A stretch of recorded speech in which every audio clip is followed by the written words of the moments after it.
কাঁদতেছে, কান্না করতেছে। মহিলা কয় আমার তো কত সৌভাগ্য, আমি হযরত আলীর ফ্যামিলির সদস্য হব, কিন্তু দুর্ভাগ্য যে আমার ওইখানে। ও আলী, জন্মদাতা মা কি কখনো সন্তানকে জামাই বানাতে পারে? সন্তানের সাথে কি কখনো বিবাহ করা যায় গো আলী? এই ছেলে আমার জন্মদাতা সন্তান, আমার নারী চিরাধর, এই ছেলের সাথে আমার কখনো বিবাহ সম্ভব নয়। এ মহিলা একটু আগে কিনা সন্তানকে অস্বীকার করছিলাম। মাউনের শানে নুজুল তাফসীর কিতাবের মধ্যে যেভাবে লেখা হয়েছে, শানে নুজুল মানে নাজিলের প্রেক্ষাপট। কি কারণে আমার আল্লাহ সূরাতুল মাউন নাজিল করেছে? আমাকে আপনাকে সূরাতুল মাউনের শানে নুজুল যদি বুঝতে হয়, তাহলে চলে যেতে হবে হাদিসের মধ্যে। ইবনে জুরাইজ থেকে বর্ণিত, তিনি বলেন রাসূল আমাদেরকে শোনাইছেন, আবু সুফিয়ান নামে একজন বিশ্ব নবীর শত্রু ছিল। আবু সুফিয়ান ছিল ধনী লোক। আবু সুফিয়ান বিশ্ব নবীর বন্ধু নয়, বিশ্ব নবীর শত্রু। কেমন শত্রু জানেন?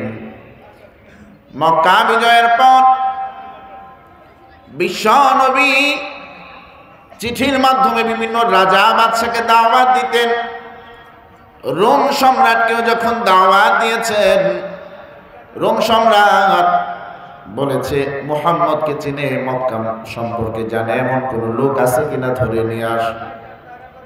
আবু সুফিয়ান তখন রোম দেশের মধ্যেই ছিল। আবু সুফিয়ানকে নিয়ে যাওয়ার পর আবু সুফিয়ানকে মুহাম্মদ সম্পর্কে জিজ্ঞেস করা হয়েছে। আবু সুফিয়ান মুহাম্মদের বদনাম করেছে, বদনাম। কিন্তু আল্লাহ তাআলা যদি কাউকে বাঁচাতে চান, বদনাম করেও তার সুনাম নষ্ট করা যায় না। ঠিক কিনা জোরে বল। বদনাম করেছে আবু সুফিয়ান। আর রোম সম্রাটের এই চেয়ারের কাছেই বসা ছিল একজন ইহুদি বিধর্মী। আবু সুফিয়ান বদনাম করলো ইহুদি বিশ্বনবীর পক্ষে কথা বলার কারণে। আবু সুফিয়ান এমন লজ্জিত হয়েছে, লজ্জা নিয়ে রাজ দরবার থেকে পালাইতে বাধ্য হয়েছে। এই আবু সুফিয়ান সপ্তাহে একটি করে উট জবাই করতেন। উট যখন জবাই করছে, একজন এতিম আবু সুফিয়ানের দরবারে আসছে।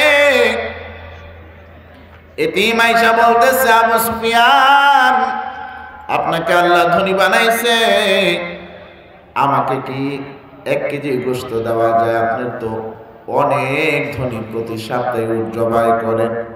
আবু সুফিয়ান এই এতিমকে ঘাড় ধাক্কা করে বের করে দিয়েছে। কোন বর্ণনা এসেছে বেধড়ক মেরেছে, পিটিয়েছে। এ মুসলমান, এতিমের গলায় যখন ধাক্কা দিছে, আমার আল্লাহর আরশে আজিম কেঁপে উঠছে। কারণ এতিম ছিলেন আমাদের নবী। ঠিক কিনা জোরে বলেন। আমার আপনার নবী বাবা মারা গেছে জন্মের আগে, মা মারা গেছে জন্মের কিছুদিন পর, দাদাও মারা গেছে। ঠিক কিনা জোরে বলেন।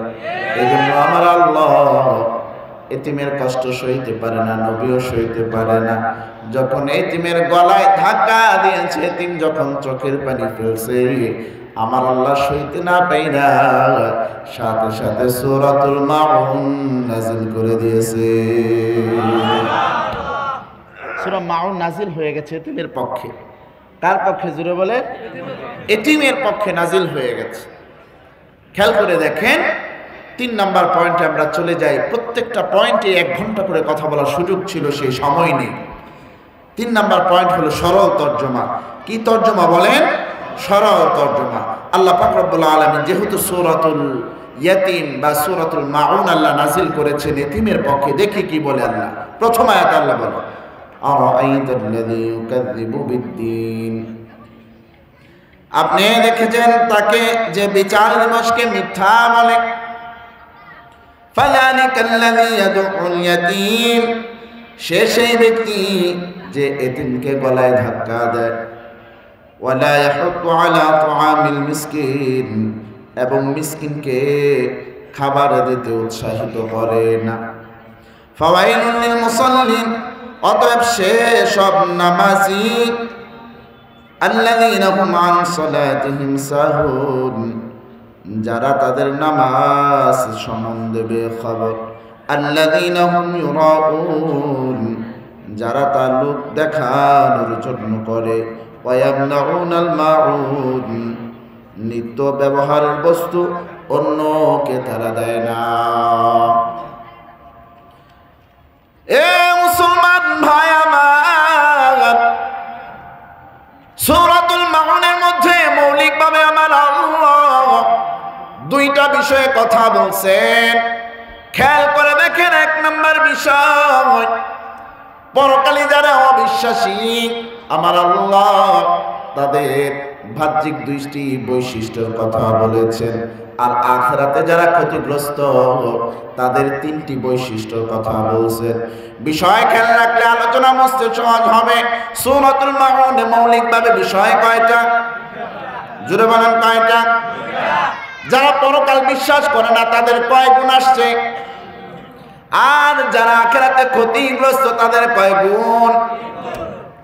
একটা একটা করে আগায়। যারা পরকাল বিশ্বাস করে না তাদের দুইটা বৈশিষ্ট্যের কথা আল্লাহ বলেছে। তাদের একটা বৈশিষ্ট্য হলো, যারা পরকাল বিশ্বাস করে না তারাই এতিমকে গলা ধাক্কা দেয়। যারা পরকাল বিশ্বাস করে না, দুই নাম্বার গুণ তারা গরিব মিসকিন যারা আছে তাদেরকে সাহায্য করাটাকে পছন্দ মনে করে না, নিরুৎসাহিত করে। এই যে গুণ দুইটা বললো, এটাকে নবী নবী বলছে। কে বলছেন জুড়ে বলেন? এ মুসলমান ভাই আমার, এজন্য এতিমকে গলা ধাক্কা দেওয়া, কষ্ট দেওয়া এটা মুসলমানের কাজ নয়। গরিব মিসকিনকে খাদ্য দিলে, সহযোগিতা করলে অপছন্দ মনে করা এটা মুসলমানের কাজ নয়। কিন্তু মুসলমান দাবি করে এতিমের হক মাইরা খায়, সমাজে আছে না নাই? মুসলমান দাবি করে গরিবের হক মেরে খায়, আছে না নাই? মনে রাখতে হবে আমার আপনার নবী এতিম, এজন্য তিনি এতিমের কষ্ট বুঝছেন। এজন্য এতিমের মাথায় নবী হাত বোলায় দিয়েছে, কারণ নবী নিজেই ছিলেন এতিম। এজন্য আপনি যদি আপনাকে একদম সাচ্চা মুমিন মুসলমান দাবি করতে চান, আপনি যদি পরকাল বিশ্বাস করতে চান, তাহলে আপনি এতিমের মাথায় হাত বোলায়া দেওয়া দরকার, আছে না নাই? চলে যান 4 নাম্বার ব্যাখ্যা। 4 নাম্বার পয়েন্ট হলো এই সুনার ব্যাখ্যা। আল্লাহ তাআলা এখানে বলেছে, আরাআইতাল্লাযী ইউকাযযিবু বিদ্দীন। দিন দ্বারা এখানে ইসলাম আর ধর্মকে বোঝানো হয় নাই, দিন দ্বারা বোঝানো হয়েছে বিচার দিবস তথা আখিরাত, পরকাল দিবস। এখানে নবীকে বলছেন, আপনি কি দেখেছেন পরকালকে বিশ্বাস করে নাকি মিথ্যাবাদী? অথচ শ্রবণকারী দেখতে পারে না, শ্রবণকারী জানতে পারে। এই জন্য মুফাসসির ইকরাম বলেন, এখানে আল্লাহ তাআলা আলাম তাআলাম কেন বললেন না যে আপনি কি জানেন পরকাল বিশ্বাস কে করে না, এটা না বলে পরকাল কে আপনি কি দেখেন, এই কথা আল্লাহ কেন বললেন? মুফাসসির ইকরাম বলেন, আল্লাহ তাআলা মানুষকে আকৃষ্ট করার জন্য এই শব্দ ব্যবহার করছেন। কারণ কোন শব্দ ব্যবহার করলে মানুষ ভালো করে বুঝবে, সেটা আল্লাহ তাআলা এখানে ব্যবহার করছেন।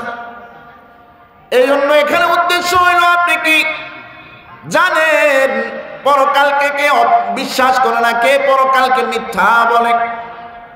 এরপরে আল্লাহ বলতেছে, তারা কে জানেন? তারা এতিমকে ধাক্কা দেয় আর মিসকিনকে তারা তাড়িয়ে দেয় দূর দূর করে। এই হলো 1 নম্বর বিষয়। এজন্য আজকের আলোচনা থেকে জ্ঞান অর্জন করে বাস্তবায়ন করতে হবে। আমরা এতিমের পক্ষে না বিপক্ষে? যদি এতিমের পক্ষে হন তাহলে এতিম কাকে বলে এটা জানা দরকার আছে না? ইয়াতিম এটা আরবি শব্দের বাংলা অর্থ হলো নিঃস্ব। কি বলে? নিঃস্ব। যার মা মারা গেছে, বাবা মারা গেছে, সে কি এতিম? সে কি? তবে হ্যাঁ, এখানে মাসআলা আছে। কারণ মা মারা গেছে, বাবা আছে। মা মারা গিয়েছে, কি আছে? বাবা আছে। সে এতিম না। সে কি না? এতিম না। যদি তার অর্থ না থাকে, সে গরিব, কিন্তু সে কি না? এতিম না। কারণ একজন সন্তানের ব্যয়ভার বহন করার দায়িত্ব মায়ের নয়, কার? যেহেতু বাবা আছে এই জন্য সে এতিম না। সে গরিব হলে আপনি দান করতে পারবেন, কিন্তু এতিম বলা যাবে না। ঠিক কিনা? আরো এখানে ব্যাখ্যা দরকার ছিল, ব্যাখ্যায় আমি যেতে পারবো না। যেহেতু বিশ্বনবী এতিমের মাথা হাত বোলাইছেন, এই জন্য সাহাবায়ে কেরাম নবীকে অনুসরণ করে এতিমকে আদর করেছেন, ভালোবেসেছেন। মদিনা বাজারের মধ্যে মানুষের ভিড় দেখা যায়, একজন দুইজন করে শুধু ভিড় বাড়তেছে। মানুষ নজর করে দেখে একটা বাচ্চা শুধু কাঁদতেছে আর বলতেছে, কি ভাই, আমার মায়ের সাথে আমাকে দিয়ে দাও, মা আমাকে ফেলে চলে যাচ্ছে রে ভাই। মা বলে, না না, এই সন্তান আমার নয়, আমাকে মা বলে আমার কাছে আসতে চায়। মানুষ বলে, সন্তান তুমি তাকে মা বলো, অথচ সে তোমাকে অস্বীকার করে, ব্যাপার কি? তুমি তাকে মা বলো কেন? সে আমার জন্মদাতা মা। মা বলেন, না, এই ছেলেকে আমি চিনি না, এই ছেলে আমার সন্তান নয়। তখন খবর চলে গেল সবচেয়ে বড় বিচারকের কাছে। ওই সমাজে মদিনা তখন বিচারক ছিলেন হযরত আলী রাদিয়াল্লাহু তাআলা আনহু। আলী রাদিয়াল্লাহু তাআলা আনহুর কাছে বিচার যাওয়ার পর আলী রাদিয়াল্লাহু তাআলা আনহু চলে আসছেন। চলে এসে দেখে সন্তান কাঁদে। কি সন্তান কাঁদো কেন? তখন সন্তান বলে, আসাদুল্লাহ, ওগো আলী, আমার মা আমাকে রেখে চলে যাচ্ছে। কে আমাকে খাবার খাওয়াবে? কে আমাকে কাপড় পরাবে? কে আমাকে গোসল করাবে? আমার মা আমাকে ফেলে রেখে চলে যাচ্ছে গো আলী। দেন আমার মায়ের সাথেই আমাকে একটু বুঝাইয়া দিয়ে দেন, মহিলা, তোমার সন্তানকে তুমি কেন ফেলে রেখে যাচ্ছ? ও গো আলী, এটা আমার সন্তান নয়, এটা আমার সন্তান নয়, আমি এই সন্তানকে চিনি না। আমার সন্তানই হবে কোত্থেকে? আমার তো বিয়েই হয় নাই। তাহলে এই সন্তান যে বলতেছে তোমার ছেলে, বলে মনে হয় আমার ব্যাগে কিছু টাকা পয়সা আছে। মা বলে, কাছে এসে আমার টাকার দাবি করবে, আমার টাকা চুরি করে নিয়েও যেতে পারে, এই জন্য মনে হয় বলছে। এবার সন্তান বলো, গো আলী, না, আমি কোনো টাকা চুরির কোনো নেশা নাই, এটা আমার জন্মদাতা মা। মা আমাকে কেন ফেলে যাচ্ছে আমি জানি না, দয়া করে আমার মায়ের কাছেই আমাকে নিয়ে দেন। মা যদি ফেলে যায় রাস্তায় আমি একা একা কি করবো গো আলী? আলী এবার মিষ্টি হাসি দিয়ে সন্তানের মাথায় হাত বোলায় দিয়েছে। সন্তানের মাথায় হাত বোলায় বলতেছে, এ সন্তান, তোমার কোনো চিন্তা নাই, তোমার কোনো চিন্তা নাই। আজ থেকে আমি আলী হলো তোমার বাবা, আর তুমি হলো আমার সন্তান। সুবহানাল্লাহ জোরে বলেন। সন্তান এবার খুশি মনে কয়, রাসূলের জামাতা যদি আমার বাবা হয় তাহলে আমার আর কোনো টেনশন নাই। এখন মাও যদি আমাকে ফেলে যায় তাহলে আমার কোনো চিন্তা নাই। নবী এতিমের মাথা হাত বোলাইছে, সাহাবায়ে কেরাম হাত বোলাইছে, কে বোলায় নাই? জোরে বলেন। সন্তান বানায় নেওয়ার পর এবার হযরত আলী বলতেছেন মহিলা আমি চাই তুমি আমার পরিবারের সদস্য হয়ে যাও। আমি এই ছেলেকে আমার ছেলে বানায় নিয়েছি। আমার হাসান খাইলে সেও খাবে, আমার হোসেন খাইলে সেও খাবে। আমি যেথা ঘুমাই সে সেটাই ঘুমাবে, আমি যেথায় যাই সে আমার সাথেই যাবে। সে আমার সন্তান আজ থেকে, আমি তার বাবা আজ থেকে। আমি চাই তুমি মহিলাকেও আমার ফ্যামিলির সদস্য আমি বানায় নেই। তুমি রাজি আছো কি না? মহিলাও হাসি দিয়ে বলে কেন রাজি থাকবো না। এবার হযরত আলী বলতেন আমি তোমাকে যেন কেন পরিবারের সদস্য বানাবো না,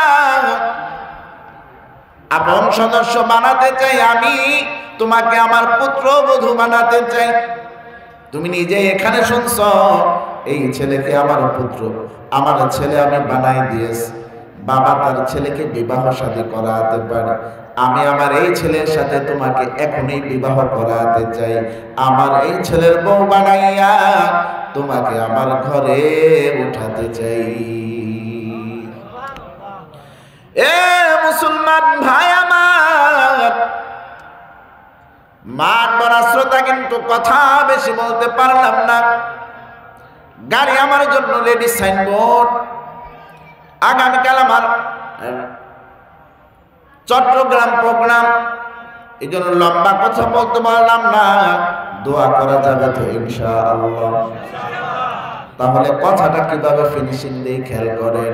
হযরত আলী যখন এই প্রস্তাব দিলেন তখন মহিলা কাঁদতেছে, কান্না করতেছে।